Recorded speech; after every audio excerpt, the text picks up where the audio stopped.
Hello dear student, this is our second lecture regarding the chapter formation of a company at various stages regarding business studies. So in the last lecture we have discussed that the meaning of the promoters and the main functions of promoters. In this lecture we will discuss about the documents for the registration of a company. अगर आपने एक company को, private company को, public company को registered करवाना है, उसका registration लेना है, then which are the main or important documents you have to prepare. So documents for registration, very first is MOA. MOA means Memorandum of Association. This is the very first book for the registration of the company. And next you have to prepare Article of Association, then consent of proposed directors and agreements you have to made with that particular directors or any other official person. Next is statutory declaration is there, and next payment of fees. So one by one we have to discuss all these points. Very first is Memorandum of Association. Memorandum of Association means the very most important book of the company. Clear? So in this book means first of all the promoters are liable to print that particular type of book. This is the boundary or you can say four wall for a company. ठीक है, एक company के लिए चार दीवारी की तरह काम करेगी, फोर वॉल्स की तरह काम करेगी. You have to describe each and everything which you are going to do as a company. जो भी आप कंपनी के फॉर्म में करने जा रहे हो वो सारी चीज़ें आपको इस पर राइट करनी पड़ेगी. आप इससे बाहर कोई भी काम नहीं कर सकते. Means company can't perform any type of activity beyond MOA. ठीक है, जो MOA से परे एक्टिविटीज़ हैं उनमें से कोई एक्टिविटीज़ को भी कंपनी जो है वो परफॉर्म नहीं कर सकती. So in this type of book all types of objectives of the company, powers of the company, or you can say each and every person's relationship with the company or outside of the world you have to describe. अगर कोई person company के साथ deal करता है then very first step for the person is to read the MOA of the company. तो उस person के लिए सबसे पहला काम ये होगा कि वो कंपनी का मेमोरेंडम रीड करे. ठीक है, उससे उसको कंपनी के बारे में सारी इन्फॉर्मेशन मिल जाती है. उसको पता चल जाता है कि कंपनी क्या परफॉर्म कर सकती है और कौन सी कंपनी की जो है वो लिमिट से परे का काम है. ठीक है, तो मीन्स अगर किसी पर्सन ने बिना MOA रीड किए अगर कंपनी के साथ कोई एग्रीमेंट कर लिया है, ठीक है, और उस एग्रीमेंट के अकॉर्डिंग वो एग्रीमेंट जो है MOA के अगेंस्ट बनता है, तो वो पर्सन खुद ही रिस्पॉन्सिबल होगा क्योंकि उसने MOA को रीड नहीं किया प्रॉपरली. क्योंकि MOA के बियॉन्ड कंपनी कोई भी एक्टिविटी जो है वो परफॉर्म नहीं कर सकती. So in this type of book company write their name, official name, their detail of the head office and the other branches detail, or you can say the detail of each and every person which is involved in the company as a director or any other way like secretary or any other post. जो भी person company से किसी भी वे से linked है उस person की सारी डिटेल, कंपनी की सारी डिटेल, कंपनी के सारे ऑब्जेक्टिव्स, कंपनी के नेम, हेड ऑफिस की डिटेल, कंपनी के सारे ब्रांचेस की डिटेल, कंपनी का मेन मोटिव क्या है सेटअप होने का, कंपनी की लायबिलिटीज़ शेयर होल्डर्स के रिगार्डिंग क्या रहेंगी. Each and every thing is mention in that particular MOA.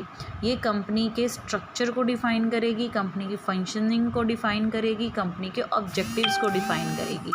Clear? So memorandum of association is in printed form. ठीक है, जब भी आप इसको एज अ डायरेक्टर प्रिपेयर कर रहे हो रजिस्ट्रेशन के लिए, सो you have two means prepare this type of document with great care. You can से आपको बहुत केयरफुली इसको प्रिपेयर करना पड़ेगा.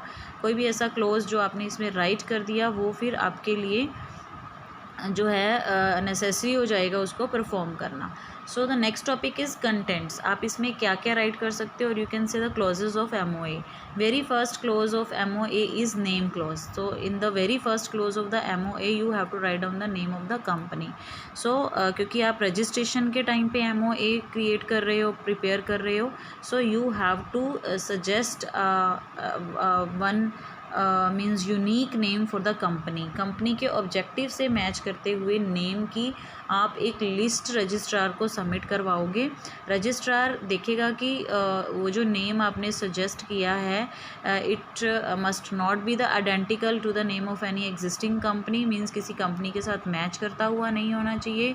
It should not give an impression that the company has a connection with the government और national heroes, means आप कोई भी ऐसा वर्ड यूज़ नहीं करोगे जिससे कि कंपनी का कनेक्शन गवर्नमेंट के साथ या किसी भी और ऑफिशियल गवर्नमेंट के किसी ऑफिशियल सेक्टर के साथ लिंक होता हो। As a private company suppose आप सेटअप करने जा रहे हो तो उस कंपनी का नेम इस टाइप का होना चाहिए जो कंपनी के ऑब्जेक्टिव से मैच करता हो, पहले से एग्जिस्ट कर रही कंपनी के साथ मैचिंग नहीं होना चाहिए, सिमिलर नहीं होना चाहिए, और उसमें आपने किंग, एम्परर, इस टाइप के वर्ड्स को या नेशनल एम्बलम, इस टाइप की जो चीज़ें जो पूरी नेशन को शो करती हैं, रिप्रेजेंट करती हैं, उसके साथ आपने कनेक्ट नहीं करना। And it's very much compulsory to write private limited for a private company at the end of their name, and for public company it's compulsion to write down limited word at the end of their name. Public company को अपने name के last में limited LTD dot और private company को PVT.LTD means private limited word write करना necessary होगा। Next one is domicile clause, और you can say that situation clause. Situation clause means you have to describe the registered और you can say head office of the department of the company. ठीक है, company की suppose बहुत सारी branches हैं, so you have to declare one branch as a head office for the company, and in that means the particular state in which that head office is situated, you have to file your registration application to that particular state only. अगर मान लो कंपनी का all over world या all over India जो है वो branches हैं, तो किसी एक ब्रांच को वो हेड ऑफिस डिक्लेयर करेगी।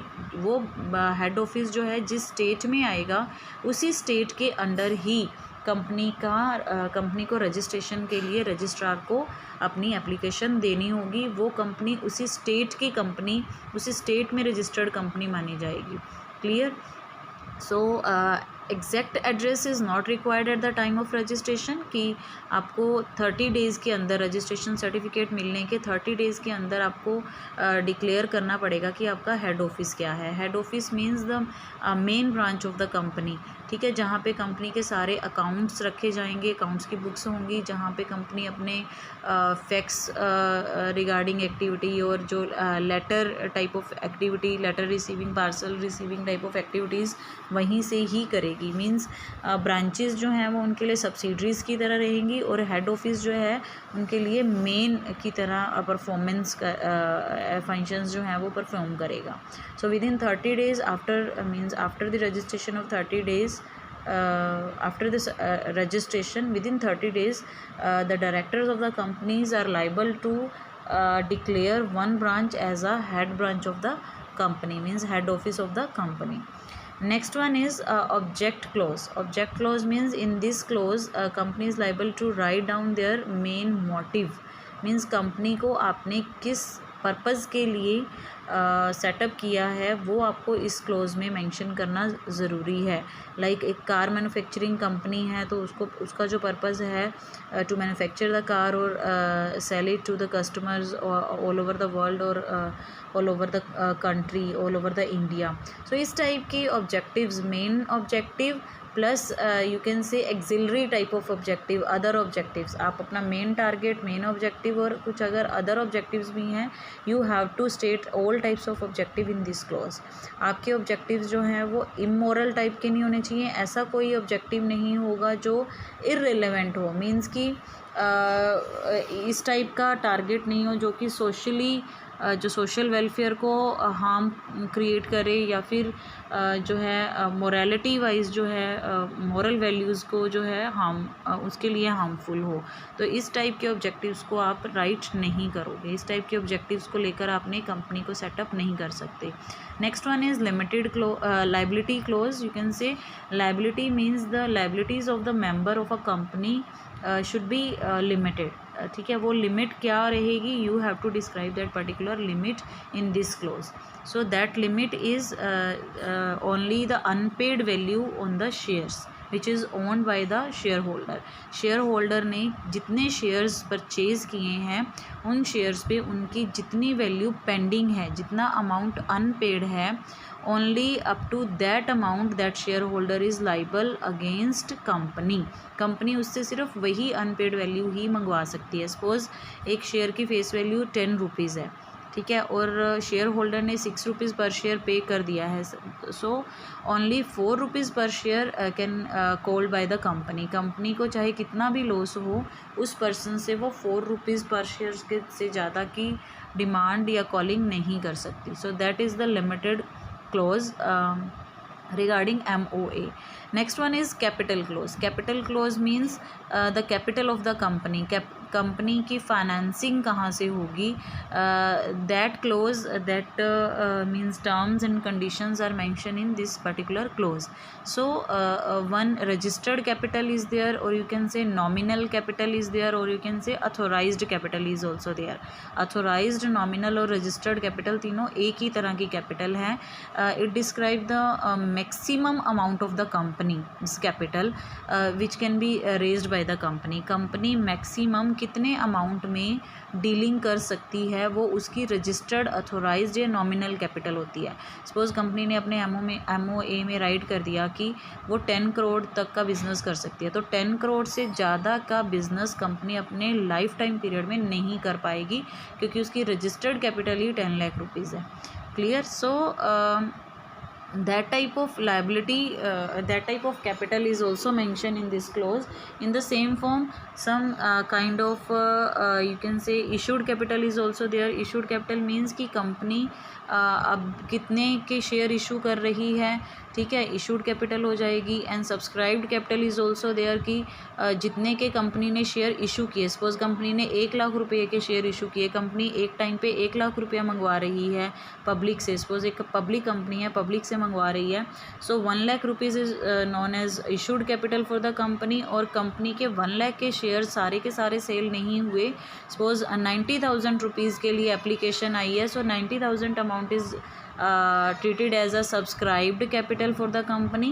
In the same form, उस 90,000 में से भी कंपनी के शेयर होल्डर्स, सभी शेयर होल्डर्स ने 90,000 रुपीज़ पे नहीं किया, उसमें से सिर्फ एक पोर्शन पे हुआ है. सपोज 80,000 की डिफरेंट शेयर होल्डर्स ने पेमेंट कर दी है. So then that 80,000 is treated as paid up capital for the company, and that remaining 10,000 is treated as unpaid capital for the company. So this type of capital is there regarding to finance a company, and each and everything regarding each and every type of capital is mentioned in MOA. Next one is association clause. Association clause means यहाँ एक declaration होगा. It is a declaration stating the willingness of the members to associate in order to form a company and to take shares in the company. Means यहाँ पे at least 7 person regarding a public company and at least 2 person in case of private company ये एक declaration करेंगे कि हम declare करते हैं कि हम एक कंपनी को बनाने के लिए विलिंग है, ऑर्डर दे रहे हैं कंपनी को बनाने के लिए, रजिस्ट्रेशन करवा रहे हैं, और हमने जितने नेसेसरी शेयर्स थे कंपनी के वो सारे परचेज़ कर लिए हैं. So according to the MOA major contents are name, domicile, objective, liabilities, capital and association clause.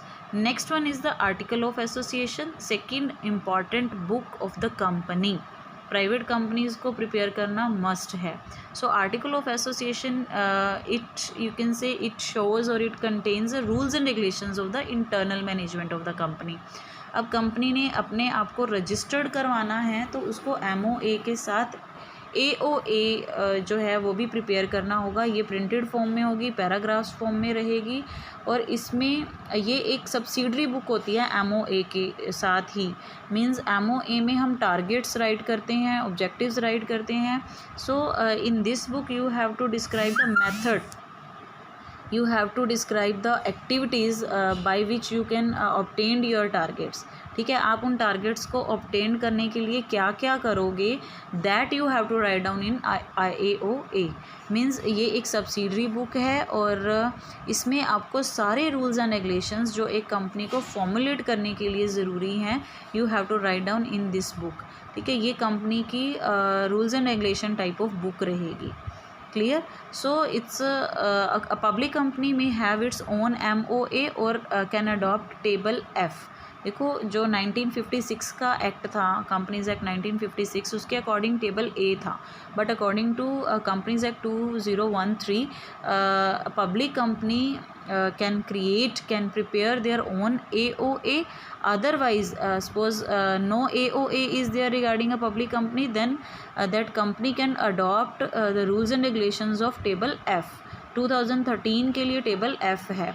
ठीक है, 2013 के एक्ट में टेबल F गिवन है. टेबल F में AOA के सारे प्रोविजंस दिए हुए हैं.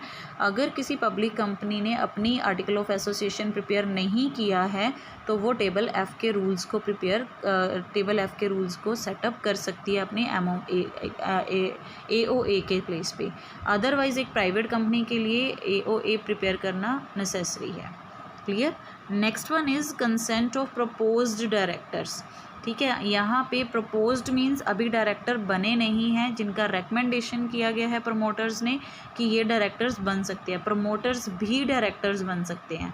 So one written consent is there regarding to the proposed directors कि ये डायरेक्टर बनने के लिए ये पर्सन विलिंग है और इन्होंने अपने क्वालिफिकेशन शेयर्स ले लिए हैं. Qualification shares means the minimum shares which is compulsory to purchase by the directors. At least 1 share of the company एक डायरेक्टर को परचेज करना मस्ट होता है और वही उनके क्वालिफिकेशन शेयर होते हैं.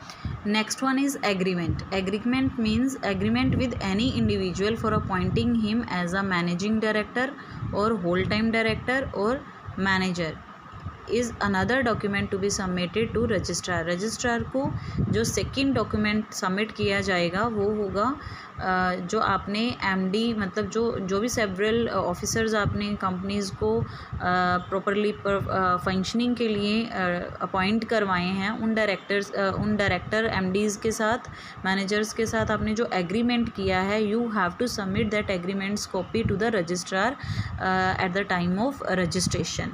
Next one is statutory declaration. Means यहाँ पे जितने भी आपने एग्रीमेंट किए हैं, जितनी भी अपॉइंटमेंट्स की हैं, उन सभी पर्सनस की स्टैट्यूटरी डिक्लेरेशन होंगी कि उन्होंने सारी की सारी फॉर्मेलिटीज़ को फुलफ़िल कर लिया है, सारी की सारी जो भी लीगल नॉर्म्स थे उनको फुलफ़िल किया गया है. So at the end of this statutory declaration you have to put signature of one high court जज or you can say the advocate of Supreme Court or High Court or CA or director of a company or manager of the company or you can say company secretary. किसी भी एक person के signature उस document को valid करने के लिए उसके एज अ विटनेस जो है उसके सिग्नेचर होना मस्ट है. Next one is payment of fee. So along with these documents or application form, promoters are liable to pay a lump sum amount as a fee to the registrar regarding to the registration. ठीक है, ये registration के लिए registrar को एक payment आपको करनी होगी. एप्लीकेशन की जो एप्लीकेशन फ़ी है वो आपको पे करनी होगी रजिस्ट्रार को. ये बेस्ड होगी अथोराइज्ड कैपिटल पे. जिस कंपनी की अथोराइज्ड कैपिटल नॉमिनल और रजिस्टर्ड कैपिटल जितनी ज़्यादा है, ये फ़ी उसके अकॉर्डिंग ही ज़्यादा रहेगी. अगर अथोराइज्ड कैपिटल कम है तो उसके अकॉर्डिंग ये फ़ी का जो अमाउंट है वो थोड़ा कम रहेगा. So the document required for registration is MOA which we have discussed earlier, and AOA consent of proposed directors, agreement, statutory declaration, and next and the last one is the payment of fee. Clear? Now come to the next point, that is the position of promoter. अब जो promoters हैं जिन्होंने starting से लेकर एक dream देखा था एक कंपनी को सेटअप करने का और वो अब तक की सारी एक्टिविटीज़ कर रहे हैं, उन प्रमोटर्स की पोजीशन क्या रहेगी कंपनी में. So that promoters are deemed to act as a trustee.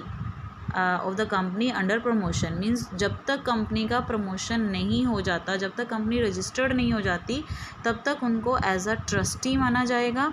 वो कंपनी के ट्रस्टी की तरह ही काम करेंगे, ना कि एक एजेंट की तरह।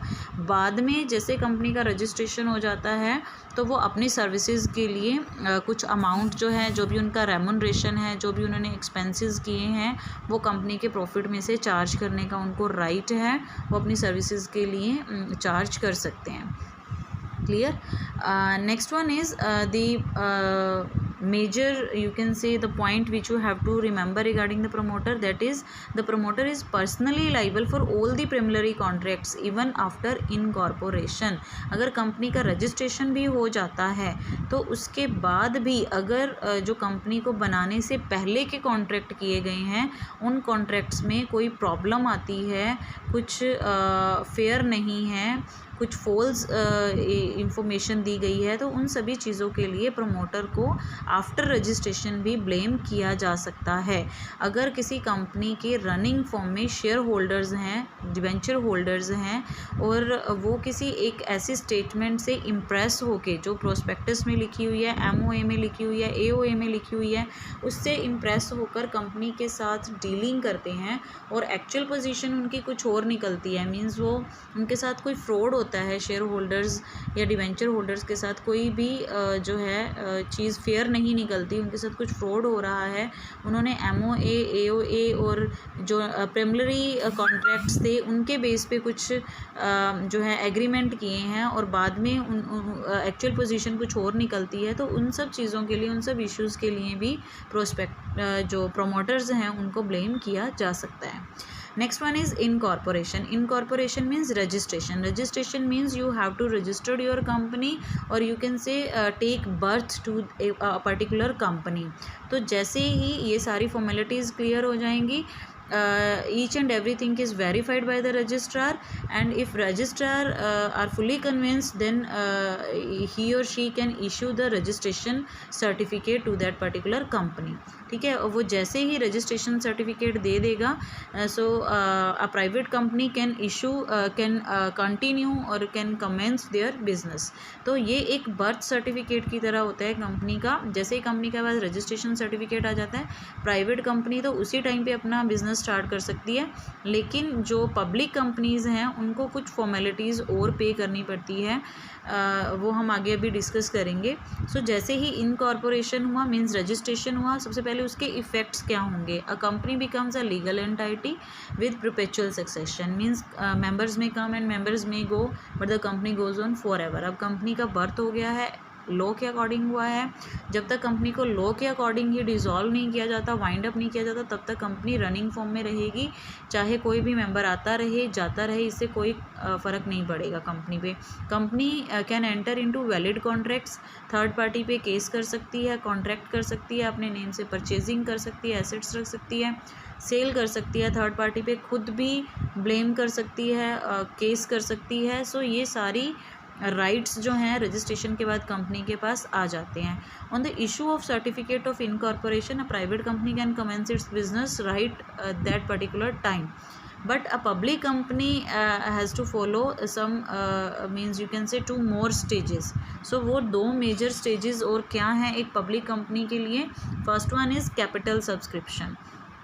Capital subscription means a public company can raise fund from the public by issuing shares and debentures। देखो प्राइवेट कंपनी में प्राइवेट लोगों का अमाउंट इन्वेस्ट होता है, ठीक है, जो भी मिनिमम 2 और मैक्सिमम 200 पर्सनस उस प्राइवेट कंपनी में लगे हुए हैं, वो खुद की ही इन्वेस्टमेंट करते हैं। वो पब्लिक से कोई भी अमाउंट जो है वो शेयर्स वगैरह इशू करके, डिवेंचर इशू करके, पब्लिक डिपॉजिट्स इशू करके कॉल नहीं कर सकते। बट एक पब्लिक कंपनी को अपनी इन्वेस्टमेंट के लिए, अपनी फाइनेंसिंग के लिए जो है पब्लिक पे डिपेंड रहना पड़ता है। वो पब्लिकली अपने shares, debentures, public deposits issue करती है और पब्लिक जो है उसको परचेज करके फाइनेंसिंग प्रोवाइड करवाती है पब्लिक कंपनी को। So the capital subscription means कि कंपनी, पब्लिक कंपनी, अगर एक कंपनी, पब्लिक कंपनी अपने शेयर इशू करती है तो उसको 90% शेयर जो है उसके 120 डेज़ में सेल होना नेसेसिटी है। सपोज कंपनी का प्रोसीजर क्या रहता है, कंपनी अपने शेयर कैसे इशू करती है। कंपनी ने प्रोस्पेक्टस जो है वो प्रिंट करवाया। Prospectus is quite similar with the admission prospectus of a college. जैसे कॉलेज में एडमिशन का प्रोस्पेक्टस होता है, उसमें उस कॉलेज की सारी डिटेल इंफॉर्मेशन होती है। इन द सेम फॉर्म एक कंपनी जब भी शेयर इशू करती है, डिवेंचर इशू करती है, शेयर की कंडीशन में नेसेसिटी में है, ठीक है, तो वो भी अपना प्रोस्पेक्टस इशू करेगी। उस प्रोस्पेक्टस में कंपनी की सारी डिटेल इंफॉर्मेशन होती है। So at the end of that prospectus one application form is there, और कंपनी सारे प्रोस्पेक्टस प्रिंट करवा के अपने एक अथोराइज्ड बैंक को दे देती है, जो बैंक उसने डिक्लेयर किया हुआ है कंपनी के बैंक के फॉर्म में। क्लियर। अब पब्लिकली इन्फॉर्म किया जाता है कि आप वो जो शेयर्स हैं वो बैंक से जाके परचेज़ कर सकते हो। So the person who is willing to purchase that particular share, he और she goes to the bank, bank की तरफ जाता है और वो उस प्रोस्पेक्टस को एक एप्लीकेशन अमाउंट रखा जाता है, एप्लीकेशन फ़ी रखी जाती है, उस एप्लीकेशन अमाउंट को पे करके उस प्रोस्पेक्टस को परचेज़ करेगा। And then that potential investor, that shareholder, means the applicant is liable to fill that particular application form। वो एप्लीकेशन फॉर्म को फिल करेगा और उस बैंक में डिपॉजिट करवा देता है, ठीक है। ये प्रोसेस जो है कंपनी 120 डेज़ तक कंटिन्यू रखती है। अब आफ्टर 120 डेज़ कंपनी बैंक से कांटेक्ट करती रहती है कि उसका 90% जो शेयर्स हैं वो सेल हुए कि नहीं हुए, ठीक है। तो 90% शेयर्स अगर कंपनी के सेल हो जाते हैं तो वो अमाउंट कंपनी जो है बैंक से अपना ले लेती है और उन पर्सन्स को शेयर अलॉट कर देती है। अदरवाइज़ अगर कंपनी के 90% सेल्स जो हैं शेयर्स जो हैं वो सेल नहीं होते 120 डेज़ में, तो कंपनी को जितने भी शेयर्स के लिए एप्लीकेशन आई हैं वो पैसा भी शेयर होल्डर्स को वापस करना पड़ता है और वो इशू ऑफ शेयर जो है वो कैंसिल करना पड़ता है। So this is the main means you can say the procedure regarding capital subscription. So one procedure is there regarding to the capital subscription. So we will discuss the procedure first. So very first step regarding capital subscription is to take the approval of SEBI. SEBI means Securities and Exchange Board of India. जैसे आपका Reserve Bank of India is the apex bank of all banks regarding a particular country, so वैसे ही SEBI means the apex of all stock exchange, ठीक है। जितने भी India में stock exchanges हैं उन सभी का अपेक्स है सेबी, ठीक है। सेबी का अप्रूवल लेना होगा एक पब्लिक कंपनी को कि वो जो है फ़ंड को मींस शेयर्स को इशू करने जा रही है, that company is raising fund from the public, ठीक है। Because SEBI is the regulatory authority of the security market. जितनी भी सिक्योरिटीज़ मार्केट में इशू होती हैं, लाइक जो भी फाइनेंशियल सिक्योरिटीज़ हैं लाइक शेयर्स, डिबेंचर्स, तो इनके इशू करने से पहले सेबी का अप्रूवल लेना मस्ट होता है। तो एक पब्लिक कंपनी को भी अपने शेयर्स को इशू करने से पहले सेबी का अप्रूवल लेना मस्ट है। Next step is second step is filing of prospectus, ठीक है। प्रोस्पेक्ट्स प्रिंट करवाने होंगे। अगर प्रोस्पेक्ट्स प्रिंट नहीं करवाया then only one copy is printed by the company side. Company is liable to print only one copy and that copy is submitted to the registrar office, ठीक है। उसको हम बोलते हैं statement in lieu of prospectus, ठीक है। तो वो एक प्रिस्क्राइब टाइम में रजिस्ट्रार ऑफ कंपनी को सबमिट करवाना पड़ेगा। Next one is the appointment of bankers, brokers and underwriters, ठीक है। बैंकर्स मीन्स अभी जैसे मैंने आपको प्रोसीजर बताया ब्रीफ में, सो एक बैंक को अपॉइंट करना पड़ेगा जो कंपनी की तरफ से पब्लिकली डीलिंग करेगा। Two more parties are there. First one is broker. Broker means जो कंपनी के बिहाफ पे पब्लिक को अनकरेज करेगा कि वो मैक्सिमम एप्लीकेशंस परचेज़ करें, क्योंकि पब्लिक कंपनी जब एक शेयर को जब एक नंबर ऑफ़ शेयर इशू कर देती है तो उसका मेन टारगेट रहता है कि 90% शेयर्स उनके बाई हुक और बाई क्रुक सेल हो जाएं। तो वो कुछ ब्रोकर्स जो होते हैं वो कमीशन एजेंट्स टाइप होते हैं, तो ब्रोकर्स को अपॉइंट करती है जो कि पब्लिक को एनकरेज करते हैं उस कंपनी के शेयर्स को परचेज़ करने के लिए। मींस कंपनी की हेल्प करते हैं उन शेयर्स को सेल करवाने में, और एक जितने वो शेयर सेल करवाते हैं उस पर एक लमसम अमाउंट, एक परसेंटेज उनको कमीशन मिलता है। Next is the underwriter. Underwriter means एक ये गारंटर होते हैं ठीक है। ये कंपनी को एक गारंटी देते हैं कि अगर इतने अमाउंट तक के शेयर इन्होंने सेल करवा दिए देन ओके, अगर नहीं सेल करवाते तो ये शेयर वो खुद ले लेंगे, खुद परचेज़ कर लेंगे, ठीक है। अगर वो जो प्रिस्क्राइब्ड लिमिट है वहाँ तक के शेयर इशू करवा देते हैं कंपनी को, कंपनी के शेयर पब्लिक को सेल करवा देते हैं, तो इनको एक लमसम अमाउंट कमीशन कंपनी की तरफ से रहता है। तो ये अंडरराइटर्स होते हैं। So company is liable to appoint bankers और ब्रोकर्स और underwriters. Next one is capital subscription process. वो मैंने अभी आपको बताया है कि the minimum amount of capital which must be subscribe by the public before a public company can allot shares is known as minimum subscription. Means जितने share वो allot करना जा रही है कंपनी, उसका मिनिमम परसेंटेज अगर कंपनी को applications की फॉर्म में आ जाता है एक प्रिस्क्राइब्ड टाइम में, मीन्स 90% ऑफ इशूइंग प्राइस अगर आपको एज अ कंपनी मिल जाता है with in 120 days, so that at least 90% is treated with the minimum subscription for the company.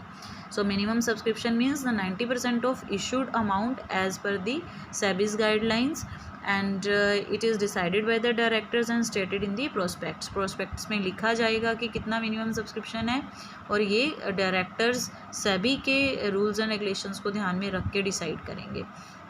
Next one is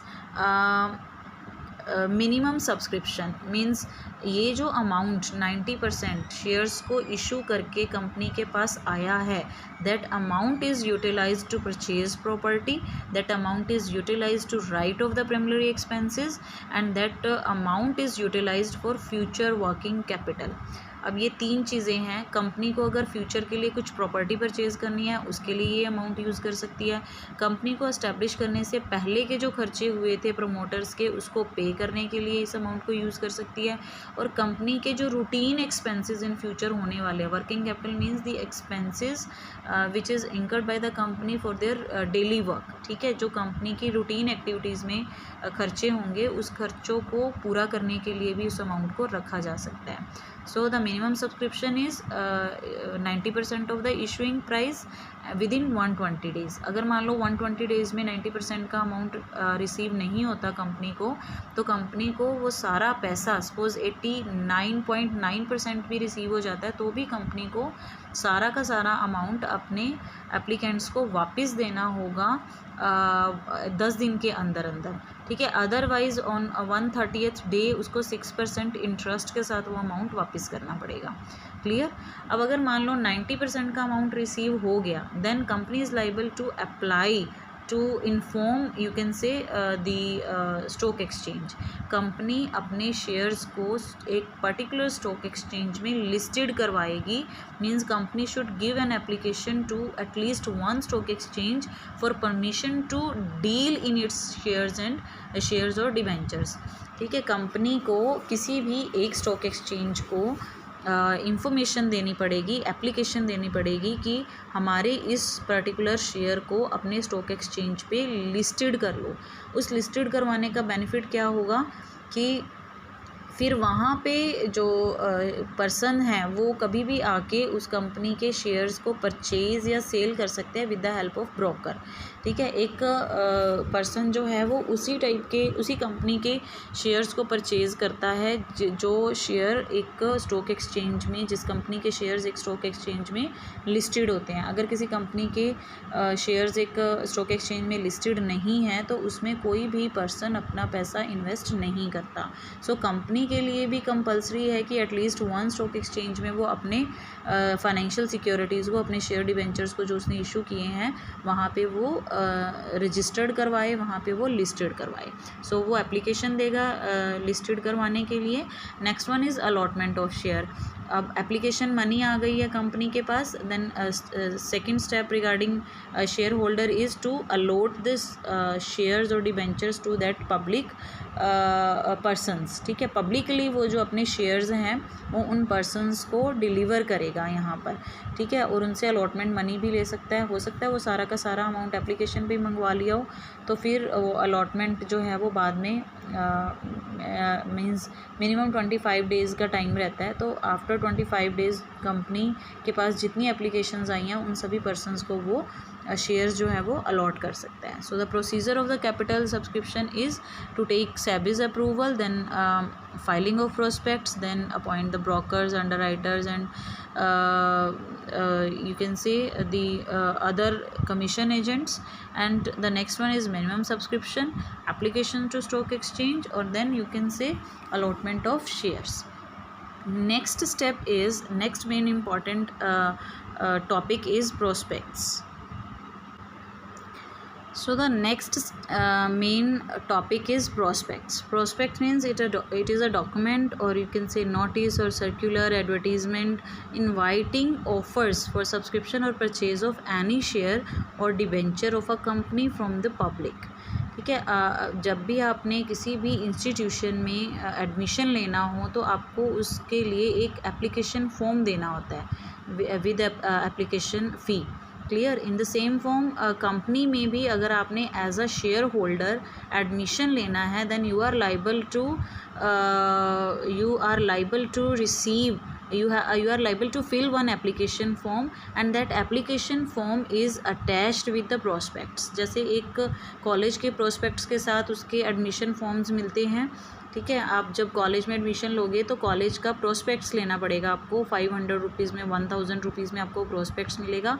उसके लास्ट में, उसके एंड में आपको एक एप्लीकेशन फॉर्म मिलता है. वो आपने फिल करके आपको सबमिट करवाना होता है हायर अथॉरिटी को, कॉलेज अथॉरिटीज़ को, with a particular amount of fee.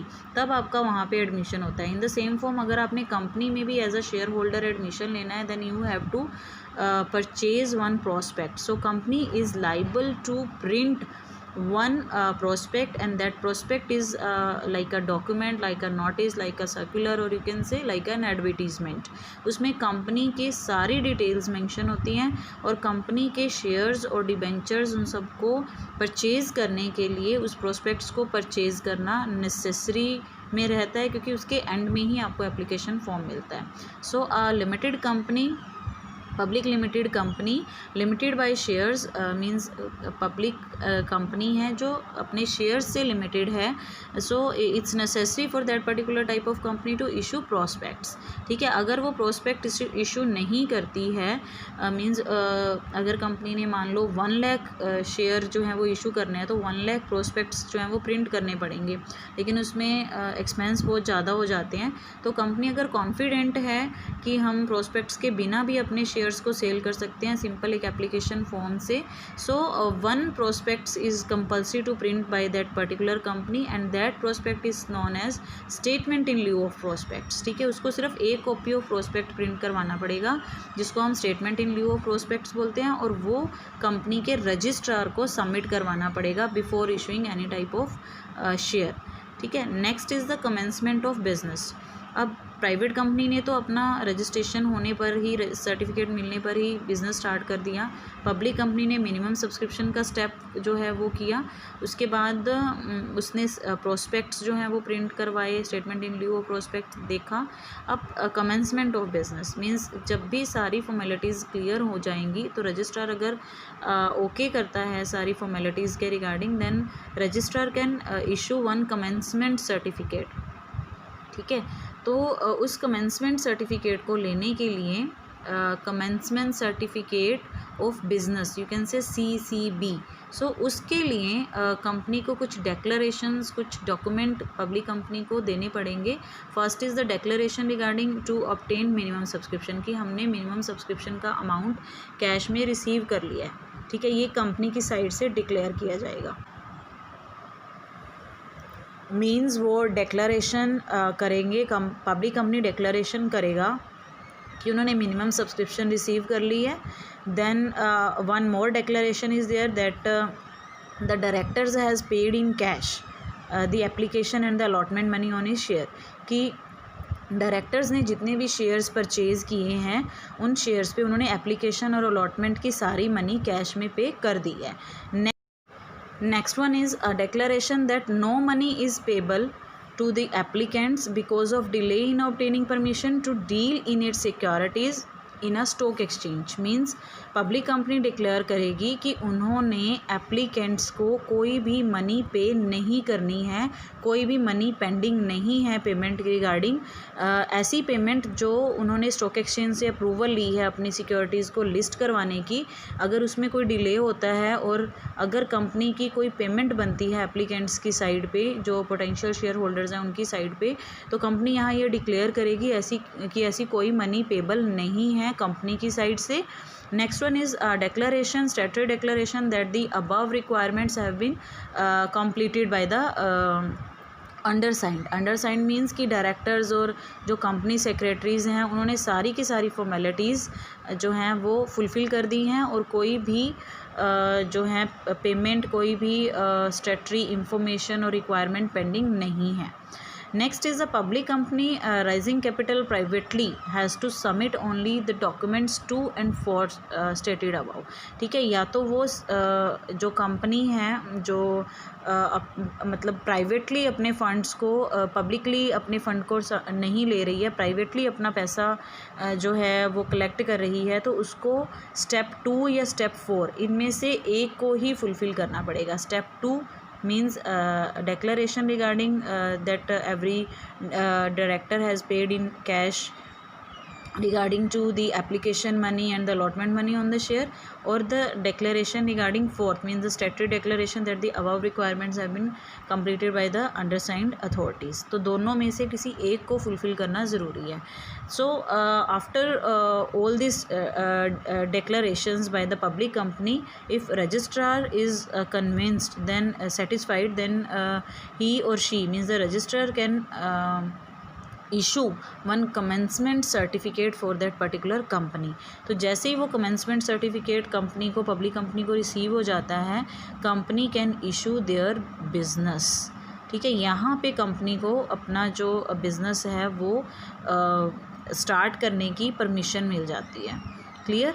So the next topic is a difference between the memorandum and association, memorandum of association and article of association. You can do this topic by yourself. आप अपने आप कर सकते हो, फिर भी अगर कोई प्रॉब्लम आती है then you can call or message me. Okay?